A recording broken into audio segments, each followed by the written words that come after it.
from today onwards, I'd like to, along with the fiqh masail, I'd like to add a little bit of the other stuff as well. And that is that Ayatollah Muhammad Taqi Isfahani is the man who has written a book called Mikyalul Makarim.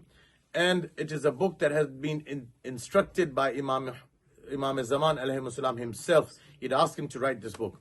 In this book, he has written 90 advantages, 90 things that will benefit you if you pray for the early reappearance of Sahib al-Asr wa Zaman alayhi salam.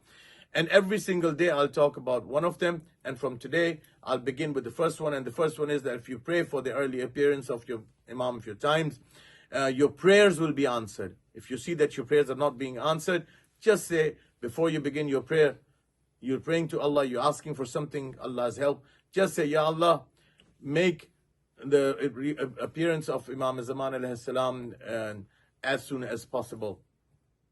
And once you do that, once you do the dua, your duas will be accepted. And now I'll come towards the fiqh masala, which is that if you do something during the roza intentionally, that brings upon you ghusl wajib. If the ghusl becomes wajib upon you by doing an act intentionally, then your roza becomes batil and void. But if that happens before the roza, then what you're required to do is, before you start fasting, before the fajr, before the time of fajr begins, before that time, take the ghusl, take the shower, take the Ghusl Janabat, and then start your the roza. Now the roza begins at fajr, so you're supposed to do that before fajr.